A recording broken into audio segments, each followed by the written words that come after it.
అందరికీ నమస్కారం అండి. అలాగనే శుభోదయము. నేను చేసుకున్న పూజా విధానం అంతా కూడా మీకు చెప్తున్నానండి. శనివారం రోజు కాబట్టి నేనైతే వెంకటేశ్వర స్వామి నామాలతోటైతే పూజ చేసుకున్నాను. శ్రీనివాస గోవింద, శ్రీ వెంకటేశ గోవింద అని చెప్పి నామాలతోటైతే పూజ చేసుకున్నాను. అయితే నేను పూజ అయిపోయిన తర్వాత ఇంకొక విషయం మీ అందరితో చెప్దామని చెప్పి ఇలా అయితే వచ్చాను వీడియో దగ్గరికి. చాలామంది సప్త శనివారాల నోము పడుతున్నారు. అందరూ కూడా భక్తి శ్రద్ధలతోటి చేసుకుంటున్నారు. మంచి ఫలితం అయితే వస్తుందండి.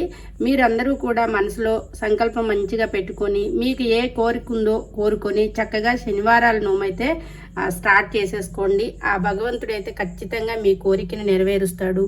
ఇల్లు కట్టుకోవాలి, నూతన గృహప్రవేశం కావాలన్నా కానీ, లేదా మంచి చదువులు, మంచి ఉద్యోగము, అలాగనే కుటుంబంలో పిల్లలకి మంచి సంబంధాలు వచ్చి మంచి సంబంధం రావాలి అని చెప్పి కోరుకుంటూ శనివారాల నోము అయితే చేసుకోండి. అలాగనే నోము పట్టిన తర్వాత, నోము అయిన తర్వాత కానీ లేదా మధ్యలో కానీ మీ ఇష్టం అన్నమాట. ఒక్కసారి వాడపల్లి వెళ్ళి వెంకటేశ్వర స్వామిని దర్శనం చేసుకొని రండి. వాడపల్లి వెంకటేశ్వర స్వామి దర్శన భాగ్యం అయితే చాలా మంచి ఫలితాన్ని ఇస్తుందట. వెళ్ళి వచ్చిన భక్తులందరూ కూడా చాలామంది వెళ్ళి వస్తూ ఉన్నారు. అందరూ కూడా మంచి ఫలితం వచ్చింది మాకు అని చెప్పి మనందరితోటైతే, అంటే వాళ్ళు నమ్మకంతో నమ్మి భగవంతుణ్ణి నమ్మిన తర్వాత వాళ్ళకి వచ్చిన ఫలితాన్ని మనందరితో కూడా చెప్తున్నారండి. అంటే దేవుడి సంకల్పము ఎంత గొప్పదో ఒక్కసారి చూడండి. మనకి దేవుణ్ణి నమ్మితే మాత్రం తప్పకుండా మనకి మంచి శుభం అయితే జరుగుతుందనమాట.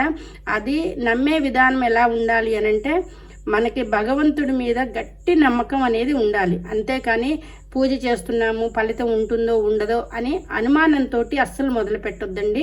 సంకల్ప బలం గొప్పదైతే ఆ పని ఖచ్చితంగా జరుగుతుందన్నమాట. ఇలా మీరందరూ కూడా శనివారం రోజు ఆ వెంకన్న స్వామికి అలా పూజ మీకు వీలు ఉన్న వాళ్ళైతే ఖచ్చితంగా సప్త శనివారాలు నోము పాటిస్తారు అని చెప్పి చక్కగా చేసుకుంటారు అని చెప్పి నా మనసుకైతే అనిపించింది. అలానే ఈ వీడియో చూసిన తర్వాత ఇంకా మీకు ఎవరికైనా కానీ ఇలా తెలియకపోతే ఎలా చేసుకోవాలి ఎలా అంటే, అది మనం బుక్లో కూడా ఉంటుందండి. చక్కగా ఆ బుక్కును పట్టి మనం బుక్లో ఏముందో అలాగనే మనం చక్కగా శనివారాలు నోము చేసుకోవచ్చు, లేదా అయ్యగారిని పిలిచండి కానీ చేయించుకోవచ్చు. అది మీ ఇష్టం అన్నమాట. మీకు ఎలా వీలుంటే అలాగా. ఇంట్లో మనం నిత్యం పూజ చేసుకునే వాళ్ళకి ఆ ప్రాసెస్ అంతా కూడా ఈజీగా అర్థమవుతుంది అనమాట. ఆ నిత్య పూజ చేసుకునే వాళ్ళకే కొంచెం కష్టం అవుతుంది.